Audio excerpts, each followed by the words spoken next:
SSC, RRB, bank തുടങ്ങിയ competitive എക്സാംസിൽ time manage ചെയ്യാൻ പറ്റുന്നില്ലേ? ഹായ്, ഞാൻ കിരൺ രവി, ഡയറക്ടർ ഓഫ് കർമ്മ അക്കാഡമി. കോമ്പറ്റേറ്റീവ് എക്സാംസിൽ ടൈം മാനേജ് ചെയ്യാൻ പറ്റുന്ന 3 സ്ട്രാറ്റജികളെക്കുറിച്ചാണ് നമ്മളിന്ന് ഡിസ്കസ് ചെയ്യാൻ പോകുന്നത്. ഒന്നാമത്തെ സ്ട്രാറ്റജിയാണ് ദ 2PA സിസ്റ്റം. ആദ്യം തന്നെ ക്വസ്റ്റ്യൻ പേപ്പർ വളരെ ഫാസ്റ്റായിട്ട് വായിച്ച് ഈസി ആയിട്ടുള്ള ക്വസ്റ്റ്യൻ സോൾവ് ചെയ്യുക. കുറച്ചുകൂടി ഡിഫിക്കൽട്ട് ആയിട്ടുള്ള ക്വസ്റ്റ്യൻസ് രണ്ടാമത്തെ റൗണ്ടിലേക്ക് വേണ്ടി മാറ്റി വയ്ക്കുക. സെക്കൻഡ് റൗണ്ടിൽ നിങ്ങൾ ഫാസ്റ്റായിട്ട് ക്വസ്റ്റ്യൻ വായിക്കുമ്പോൾ ഡിഫിക്കൽട്ട് ആയിട്ടുള്ള ആ ക്വസ്റ്റ്യൻസ് ഫസ്റ്റ് റൗണ്ടിൽ മാർക്ക് ചെയ്തിട്ടിരിക്കുന്ന ആ ക്വസ്റ്റ്യൻ സോൾവ് ചെയ്യുക. അവിടെയും ശ്രദ്ധിക്കുക, നിങ്ങൾക്ക് ഒരു ക്വസ്റ്റ്യനിൽ കൂടുതൽ ടൈം സ്പെൻഡ് ചെയ്യുന്നുണ്ടെന്ന് തോന്നുന്നുണ്ടെങ്കിൽ അത് മാർക്ക് ചെയ്ത് വെച്ചുകൊണ്ട് ഒരു മൂന്നാമത്തെ പാസിലേക്ക് അതിനെ മാറ്റി വയ്ക്കുക. ഇഫ് ടൈം അവൈലബിൾ ആണെങ്കിൽ ഒരു തേർഡ് റൗണ്ടിൽ ആ ഒരു ക്വസ്റ്റ്യൻസ് നിങ്ങൾ സോൾവ് ചെയ്യാൻ നോക്കും. രണ്ടാമത്തെ സ്ട്രാറ്റജിയാണ് സെക്ഷണൽ ടൈം അലോക്കേഷൻ. എക്സാമിൻ്റെ ടോട്ടൽ ടൈമിനെ അതിൻ്റെ ഡിഫറെൻറ്റ് സെക്ഷൻസിനായിട്ട് അലോട്ട് ചെയ്ത് വെക്കുക. ഈ ടൈം ഫ്രെയിമുമായിട്ട് നിങ്ങൾ കൃത്യമായി പാലിച്ചു പോകുക, സോ ദാറ്റ് ഒരു സെക്ഷനിൽ പോലും നിങ്ങൾ ആവശ്യത്തിൽ കൂടുതൽ ടൈം സ്പെൻഡ് ചെയ്യുന്നില്ല എന്ന് ഉറപ്പുവരും. മൂന്നാമത്തെ സ്ട്രാറ്റജിയാണ് റെഗുലർ ടൈം ചെക്ക് ചെയ്യുക. നിങ്ങൾ മിനി ഡെഡ് ലൈൻസ് കീപ്പ് ചെയ്യുക. ഒരു സെക്ഷനുള്ള ഡെഡ് ലൈനോ അല്ലെങ്കിൽ ഒരു ക്വസ്റ്റ്യനുള്ള ഡെഡ് ലൈനോ, സോ ദാറ്റ് ഒരു ക്വസ്റ്റ്യനിൽ പോലും നിങ്ങൾ ആവശ്യത്തിൽ കൂടുതൽ ടൈം സ്പെൻഡ് ചെയ്യുന്നില്ല എന്ന് നിങ്ങൾക്ക് ഉറപ്പുവരുത്താനും അതൊരു ശീലമാക്കാനും സാധിക്കും. കർമ്മ അക്കാഡമിയിൽ നമ്മുടെ ടീച്ചേഴ്സ് ഈ സ്ട്രാറ്റജീസ് നമ്മുടെ സ്റ്റുഡൻസിനെ എഫക്റ്റീവായി പ്രിപ്പയർ ചെയ്യിപ്പിച്ച് എക്സാമിൽ അവരുടെ പെർഫോമൻസ് ഇംപ്രൂവ് ചെയ്യിപ്പിക്കാറുണ്ട്. കോമ്പറ്റേറ്റീവ് എക്സാംസിൽ ഹൈ മാർക്ക് നേടാനുള്ള എഫക്റ്റീവ് ലേണിംഗ് ടെക്നിക്സ് നിങ്ങൾക്കറിയാമോ?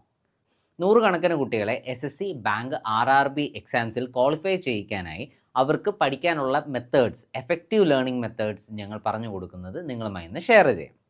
Technique number 1, active learning. Study materials ആക്റ്റീവും എഫക്റ്റീവുമായി പ്രിപ്പയർ ചെയ്യാൻ വേണ്ടി ഫോളോ ചെയ്യേണ്ട മെത്തേഡ്: 1, സ്റ്റഡി മെറ്റീരിയലുമായി ഡിസ്കഷൻസ് കണ്ടക്ട് ചെയ്യുക. 2, അന്യോന്യം പഠിപ്പിക്കുക. 3, പ്രാക്ടീസ് പ്രോബ്ലംസ് ചെയ്യുക. രണ്ടാമത്തെ ടെക്നിക്കാണ് സ്പേസ് റെപ്പറ്റീഷൻ. ഒരു ടോപ്പിക് ബ്രെയിൻ എഫക്റ്റീവായി ഓർത്തിരിക്കാൻ വേണ്ടി ആ ടോപ്പിക് മുറിച്ച് പല ടൈമിലായിട്ട് over a period of time വീണ്ടും റിപ്പീറ്റഡ് ആയിട്ട് പഠിക്കുക. Technique number 3, mind mapping. ഒരു കോംപ്ലക്സ് ടോപ്പിക് ഈസി ആയിട്ട് പഠിക്കാനും റീറ്റെയിൻ ചെയ്യാനും വേണ്ടി അത് ഒരു മെൻ്റൽ ഇമേജ് ആയിട്ട് കൺവേർട്ട് ചെയ്യുകയും അതുവഴി ബ്രെയിനെ അത് എളുപ്പത്തിൽ പഠിക്കാൻ വേണ്ടിയും സഹായിക്കുക. നാലാമത്തെ ടെക്നിക്കാണ് നെമോണിക്കുകൾ ഉപയോഗിക്കുക, use of mnemonics. Long list of information, ഫാക്റ്റുകൾ, നമ്പറുകൾ ഇവ ഓർത്തിരിക്കാൻ വേണ്ടി ഇവയുടെ നെമോണിക്കുകൾ അഥവാ കോഡുകൾ ഉണ്ടാക്കി പഠിക്കുക. അഞ്ചാമത്തെ മെത്തേഡാണ് പ്രാക്ടീസ് വിത്ത് മോക്ക് ടെസ്റ്റ്. റെഗുലറായ മോക്ക് ടെസ്റ്റിലൂടെ നിങ്ങളുടെ എക്സാം ടേക്കിംഗ് സ്കില്ലുകളും നിങ്ങളുടെ ടൈം മാനേജ്മെൻറ്റ് സ്കില്ലുകളും ബെറ്റർ ആക്കാൻ സാധിക്കുന്നു. കർമ്മ അക്കാഡമിയിൽ ഞങ്ങളുടെ എക്സ്പേർട്ട് ടീച്ചേഴ്സ് ഈ ലേണിംഗ് ടെക്നിക്കുകൾ ഞങ്ങളുടെ ടീച്ചിങ് മെത്തഡോളജിയിൽ ഇൻക്ലൂഡ് ചെയ്തുകൊണ്ട് കുട്ടികളുടെ ലേണിംഗ് ജേർണി ഈസിയും എഫക്റ്റീവും ആക്കാറുണ്ട്. എക്സാമിന് വേണ്ടി റിവിഷൻ ചെയ്യാൻ മതിയായ ടൈം ലഭിക്കുന്നില്ലേ?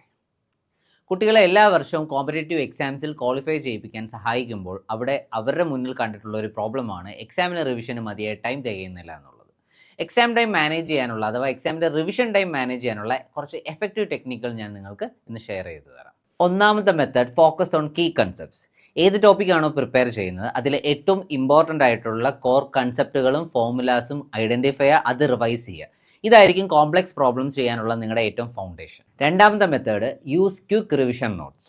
വളരെ കൺസൈസ് ആയിട്ടുള്ള ഏറ്റവും ഇമ്പോർട്ടൻറ്റ് ഫോർമുലാസും കൺസെപ്റ്റ്സും ഷോർട്ട് കട്ട്സും അടങ്ങുന്ന നോട്ടുകൾ പ്രിപ്പയർ ചെയ്ത് വെക്കുക. വളരെ ഷോർട്ടായിരിക്കണം അവ. ഇവ എക്സാംസിന് മുന്നേ റിവൈസ് ചെയ്യാൻ വേണ്ടി ഉപയോഗിക്കുക. മൂന്നാമത്തെ മെത്തേഡാണ് give time for mock test. റെഗുലറായി എക്സാമിന് മുന്നേ ഫുൾ ലെങ്ത് മോക്ക് ടെസ്റ്റുകൾ എഴുതുക. ഓർക്കുക, ഫുൾ ലെങ്ത് മോക്ക് ടെസ്റ്റ്. അതിനകത്ത് എല്ലാ ടൈപ്പ് ഡിഫറെൻറ്റ് ക്വസ്റ്റ്യൻസും അവൈലബിൾ ആയിരിക്കും. അങ്ങനെയുള്ള ഫുൾ ലെങ്ത് മോക്ക് ടെസ്റ്റുകൾ തന്നെ എഴുതുക. ആൻഡ് ഇത് ഒരു എക്സാം എൻവയോൺമെൻറ്റ് റീക്രിയേറ്റ് ചെയ്ത ഒരു മോക്ക് എൻവയോൺമെൻറ്റിൽ തന്നെ എഴുതുക. ഇതിൽ നിന്ന് നിങ്ങളുടെ എക്സാം എഴുതാനുള്ള സ്റ്റാമിന ഇമ്പ്രൂവ് ആകും, നിങ്ങളുടെ ടൈം മാനേജ്മെൻറ്റ് സ്കില്ലുകളും ബെറ്റർ ആകും. എക്സാമിൽ ടഫ് ക്വസ്റ്റ്യൻസ് കാണുമ്പോൾ ടെൻഷൻ ആകാറുണ്ടോ നിങ്ങൾ?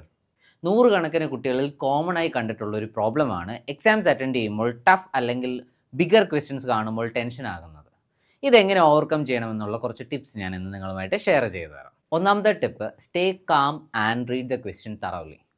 പാനിക് ആകാതെ ആ ക്വസ്റ്റ്യൻ ഡീറ്റെയിൽഡ് ആയിട്ട് വായിച്ച് മനസ്സിലാക്കുക. രണ്ടാമത്തെ tip, break it down into manageable smaller parts. അതൊരു കോംപ്ലക്സ് ക്വസ്റ്റ്യൻ ആണെങ്കിൽ അതിൽ ഒന്നിലധികം പാർട്ടുകൾ ഉണ്ടായിരിക്കും. ആ ഓരോ പാർട്ടുകളായിട്ട് ആ ക്വസ്റ്റ്യനെ ബ്രേക്ക് ഡൗൺ ചെയ്ത് ഓരോ പാർട്ടായിട്ട് ടാക്കിൾ ചെയ്ത് പോകുക. മൂന്നാമത്തെ tip, eliminate the wrong options in the MCQs. ആദ്യം തന്നെ ക്വസ്റ്റ്യനിൽ ഉറപ്പായും ശരിയല്ല, തെറ്റാണ് എന്നുള്ള ഓപ്ഷൻസ് കണ്ടുപിടിച്ച് ആ ഓപ്ഷൻസ് എലിമിനേറ്റ് ചെയ്യുക. സോ ദാറ്റ് നിങ്ങളുടെ ആൻസർ ചെയ്യേണ്ട ഓപ്ഷൻസിന് എണ്ണം കുറയുകയും ആൻസർ കറക്റ്റ് ആകാനുള്ള പ്രോബബിലിറ്റി കൂടുകയും ചെയ്യും. കോമ്പറ്റേറ്റീവ് എക്സാംസിലെ ക്വസ്റ്റ്യൻസ് എഫക്റ്റീവായി ടാക്കിൾ ചെയ്യുന്നത് ഒരു ആർട്ട് വർക്കാണ്. അതിന് പിന്നിൽ കുറേ സയൻറ്റിഫിക് ഫാക്റ്റുകളുണ്ട്. ഈ സയൻറ്റിഫിക് ഫാക്റ്റുകളുടെ ബേസിസിലാണ് ഞങ്ങൾ കർമ്മ അക്കാഡമിയിൽ സ്റ്റുഡൻസിനെ പ്രാക്ടീസ് ചെയ്യിപ്പിക്കുന്നത്. ഈ പറഞ്ഞ മെത്തേഡ്സിൽ നിങ്ങൾക്ക് എന്തെങ്കിലും ഡൗട്ട് ഉണ്ടെങ്കിൽ you can contact us. Thank you for watching. This is Kiran signing off. By.